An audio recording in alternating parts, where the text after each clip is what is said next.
Hi అండి. అందరికీ నమస్కారం. Welcome back to my channel. ఈ వీడియోలో ప్రతి పెన్షనర్ ఖచ్చితంగా తెలుసుకోవాల్సినటువంటి అతి ముఖ్యమైన విషయాలు ఇవే అండి. అస్సలు మిస్ అవ్వద్దు అంటూ అప్డేట్ రావడం జరిగింది. మరి దీనికి సంబంధించిన పూర్తి వివరాలు ఈ వీడియోలో తెలుసుకుందాం. వీడియో ఎక్కడే కానీ స్కిప్ చేయకుండా ఎండ్ వరకు చూస్తే అప్పుడే ఇన్ఫర్మేషన్ పూర్తిగా అర్థమవుతుంది. అలాగే వీడియో చూస్తున్న ప్రతి ఒక్కరు వీడియోకి లైక్ చేయండి ఫ్రెండ్స్. ఈ వీడియోని తోటి ఉద్యోగ పెన్షన్ మిత్రులతో అయితే షేర్ చేయండి. కొత్తగా మన ఛానల్ చూస్తున్న వారు ఇంకా ఎవరైనా సబ్స్క్రైబ్ చేసుకోకపోతే వెంటనే మన ఛానల్ అయితే సబ్స్క్రైబ్ చేసుకోండి. సబ్స్క్రైబ్ చేసుకోవడం వల్ల నేను చేసే ప్రతి ఒక్క వీడియో మీ వరకు రీచ్ అవుతుంది. ఇక ఆలస్యం చేయకుండా వివరాల్లోకి అయితే వెళ్ళిపోదాము. ఫ్రెండ్స్, ఇక విషయానికి వచ్చినట్లయితే ఒక ప్రభుత్వ ఉద్యోగి తన సుదీర్ఘ సర్వీసు పూర్తి చేసుకొని పదవి విరమణ చేసిన తర్వాత ప్రభుత్వం నుండి పొందే ఆర్థిక ఫలాలకు అత్యంత కీలకమైన పత్రం పెన్షన్ పేమెంట్ ఆర్డర్ పీపీఓ.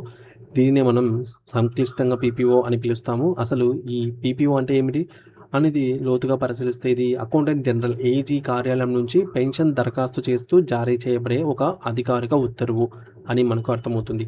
ఒక ఉద్యోగి రిటైర్మెంట్ కావడానికి కొన్ని నెలల ముందే వారి సేవా పుస్తకం అనగా సర్వీస్ రిజిస్టర్ మరియు పెన్షన్ ప్రతిపాదనను సంబంధిత కార్యాలయ అధికారులు ఏజీ ఆఫీస్కు పంపిస్తారు. అక్కడ ఉన్నటువంటి అధికారులు మీ సర్వీస్ వివరాలను, మీరు పొందినటువంటి జీతాలను క్షుణ్ణంగా పరిశీలించి మీకు ఎంత పెన్షన్ రావాలి, ఎంత గ్రాట్యుటీ ఉండాలి అనే విషయాలను నిర్ధారిస్తూ ఈ పీపీఓను అయితే జారీ చేస్తారు. కొత్తగా రిటైర్ అయిన వారికి ఇది ఒకే పేజీలో ఉండవచ్చు, కానీ పాత పెన్షనర్లకు ఇది ఒకటి కంటే ఎక్కువ పేజీలలో ఉంటుంది. ఈ పత్రమే మీ రిటైర్మెంట్ జీవితానికి అసలైన ఆర్థిక ఆయుధమని మీరు గుర్తుంచుకోవాలి. కేవలం పీపీఓ కాగితాన్ని ఒక ఫైల్లో పంపడం కంటే దానిని ఒక క్రమ పద్ధతిలో పీపీఓ రిజిస్టర్గా తయారు చేసుకోవడం చాలా అవసరము. దీనివల్ల మీకు మరియు మీ భవిష్యత్తులో మీ కుటుంబ సభ్యులకు ఎంతో మేలు జరుగుతుంది. ఈ రిజిస్టర్ ఎలా తయారు చేయాలో ఇప్పుడు వివరంగా తెలుసుకుందాం. మొదటగా ఒక తెల్ల కాగితంపై మీ వ్యక్తిగత వివరాలను స్పష్టంగా టైప్ చేయండి లేదా అందంగా వ్రాయండి. ఇందులో మీ పేరు, రిటైర్మెంట్ తేదీ, మీరు పనిచేసిన హోదా, కార్యాలయం పేరు, అలాగే రిటైర్ అయ్యే సమయానికి మీ బేసిక్ పే ఎంత ఉంది, పే స్కేల్ ఎంత, అలాగే ప్రస్తుత చిరునామా అడ్రస్ ఏమిటి, పుట్టిన తేదీ ఏమిటి, mobile number, Aadhaar number, pan number, blood group ఏమిటి, మీ యొక్క పెన్షన్ జమ అయ్యే బ్యాంక్ ఖాతా వివరాలు ఇవన్నీ కదా ఉండాలన్నమాట పైన పేజీలో. ఈ వివరాలన్నీ మొదటి పేజీలో ఉండటం వల్ల అత్యవసర సమయాల్లో ఎవరికైనా సమాచారం అందించడం అయితే సులభం అవుతుంది. ఆ తర్వాత మీ ఒరిజినల్ పీపీఓ ఆర్డర్ను తీసుకొని దాని ముందు మరియు దాని వెనుక బాగాన ఒక మందపాటి పాలిథిన్ కవర్ లేదా ట్రాన్స్పరెంట్ షీట్ వేసి భద్రపరచాలి.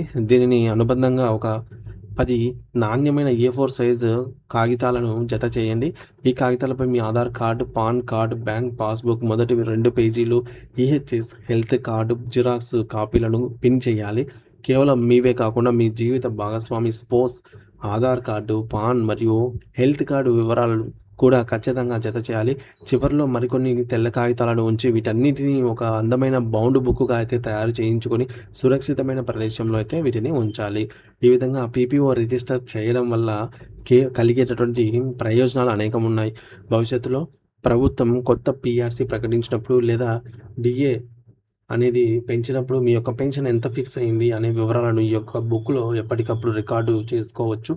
అంతేకాకుండా వయసు పెరిగే కొద్దీ వచ్చేటటువంటి అదనపు పెన్షన్ ఏక్యూపీ మంజూరు వివరాలను కూడా ఇందులో రాసుకోవచ్చు. అన్నిటికంటే ముఖ్యమైన విషయం ఏమిటంటే, ఒకవేళ సర్వీస్ పెన్షన్ మరణించిన సందర్భంలో వారి వారసులకు ఫ్యామిలీ పెన్షన్ మంజూరు చేయాలని అంటే ట్రెజరీ అధికారులు తప్పనిసరిగా ఒరిజినల్ పీపీఓనే అడుగుతారు. అటువంటి సమయంలో ఈ యొక్క బుక్ సిద్ధంగా ఉంటే మీకు ఎటువంటి ఇబ్బంది ఉండదు.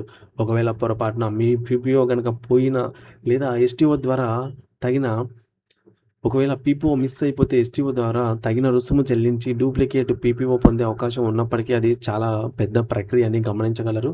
ప్రతి పెన్షనర్ తమ పీపీఓలో ఉన్న అంశాలను ఖచ్చితంగా సరిచూసుకోవాలి. ఇందులో ప్రధానంగా 3 రకాల పెన్షన్లు అయితే ఉంటాయి. Service pension, enhanced family pension మరియు ఫ్యామిలీ పెన్షన్ అని. మరి సర్వీస్ పెన్షన్ అనేది మీరు జీవించి ఉన్నంతకాలం మీ సర్వీసు మరియు చివరి జీతం ఆధారంగా అయితే లభిస్తుంది. రెండోది ఎన్హాన్స్డ్ ఫ్యామిలీ పెన్షన్. ఒకవేళ పెన్షనర్ మరణిస్తే వారి వారసులకు కొంతకాలం పాటుగా చెల్లించే దాన్ని ఎన్హాన్స్డ్ ఫ్యామిలీ పెన్షన్ అని అంటాము. ఆ కాల పరిమితి ముగిసిన తర్వాత ఇచ్చే దాన్ని నార్మల్ ఫ్యామిలీ పెన్షన్ అని అంటాము. ఈ విధంగా ఇది సాధారణ బేసిక్ పేలో కొంత శాతంగా ఉంటుంది.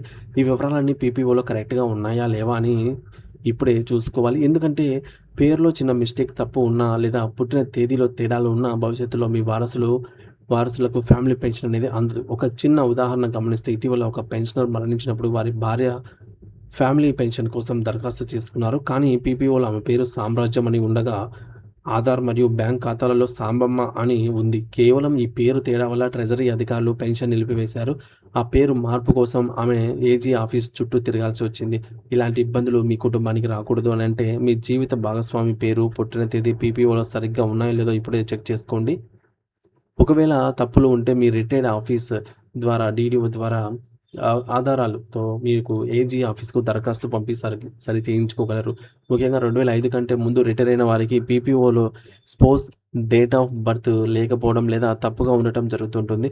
దీన్ని సరి చేయించుకోవడానికి ఆధార్ లేదా పాన్ లేదా డాక్టర్ ఇచ్చిన ఏ సర్టిఫికేట్ వంటివి జత చేసి ట్రెజరీ అధికారులకైతే సమర్పించాల్సి ఉంటుంది. ఒకవేళ సర్వీస్ పెన్షనర్ రెండో వివాహం చేసుకున్నట్లయితే ఆ వివరాలను కూడా పీపీఓలో నమోదు చేయించుకోవడం చాలా అవసరము. దీనికోసం మొదటి భార్య డెత్ సర్టిఫికేట్, రెండో వివాహం జరిగినటువంటి రిజిస్ట్రేషన్ సర్టిఫికేట్ మరియు ఆమె వివరాలను ఏజీ ఆఫీస్కు ఏజీ ఆఫీస్కు పంపి రివైజ్డ్ పీపీఓ అయితే పొందాలి. అలాగే మీ నెలవారీ పేసిప్లో వివరాలు తప్పుగా వస్తున్నా లేదా పీపీఓ కాపీని జత చేసి ఎస్టీఓ గారికి లెటర్ ఇవ్వడం ద్వారా సరి చేయించుకోవచ్చు. గుర్తుంచుకోండి ఫ్రెండ్స్, ఈ తప్పులను మీరు జీవించి ఉన్నప్పుడే సరి చేయించుకోవడం చాలా సులభం, అవసరం కూడా. మీ తదనంతరం వారసులు ఇది వారు మార్పించుకోవాలంటే చాలా కష్టమైన పని అన్నమాట. కాబట్టి మీ పీపీఓను మీ సర్వీస్ పుస్తకంని ఎస్ఆర్తో పోల్చి చూసుకొని అన్నీ పక్కాగా ఉన్నాయని నిర్ధారించుకోండి. సో ఫ్రెండ్స్, మనము ఇప్పుడు చెప్పుకున్నట్లుగా పీపీఓ అనేది ఏజీ ఆఫీస్ నుండి పెన్షన్ మంజూరు చేస్తూ జారీ చేయబడే అత్యంత కీలకమైన డాక్యుమెంటు. ప్రతి పెన్షనరు తమ యొక్క వివరాలతో ఒక పీపీఓ రిజిస్టర్ లేదా బౌండ్ బుక్గా తయారు చేసుకోవడం అనేది తప్పనిసరి. పీపీఓలో సర్వీస్ పెన్షనర్ పేరుతో పాటు స్పోజ్ భార్య పేరు, పుట్టిన తేదీ స్పష్టంగా కరెక్ట్గా ఉండేలా చూసుకోవాలి. ఎన్హాన్స్డ్ ఫ్యామిలీ పెన్షన్, అలాగే ఫ్యామిలీ పెన్షన్, అలాగే నార్మల్ పెన్షన్, ఈ వివరాలన్నీ కూడా కరెక్ట్గా ఉన్నాయో లేదని చూసుకోవాలి. అలాగే పేరు లేదా పుట్టిన తేదీలో తప్పులు ఉంటే డీటీఓ ద్వారా ఏజీ ఆఫీస్కు దరఖాస్తు చేసి సరిచేయించుకోవాలి. పీపీఓ ఒరిజినల్ పోతే డూప్లికేట్ పొందవచ్చు, కానీ అది చాలా ఖర్చుతో కూడుకున్న ఆలస్యమయ్యే ప్రక్రియ. పీపీఓ మరియు ఏక్యూపీ వంటి మార్పులను ఎప్పటికప్పుడు రిజిస్టర్లో రికార్డు చేయాలి. So pension payment order, PPO అనేది ప్రభుత్వ ఉద్యోగులకు జీవన రేఖ వంటిది.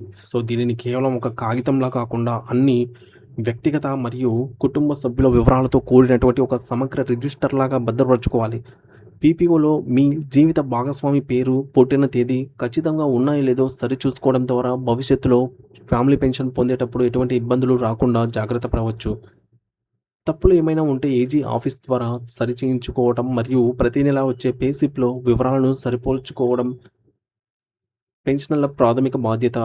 దీనివల్ల పెన్షనర్ మరణాంతరం వారి యొక్క కుటుంబానికి ఫ్యామిలీ పెన్షన్ విషయంలో ఆర్థిక భద్రత అనేది వేగంగా అందుతుంది అని చెప్పవచ్చు. ఈ వీడియోనైతే షేర్ చేయండి. Thank you for watching this video.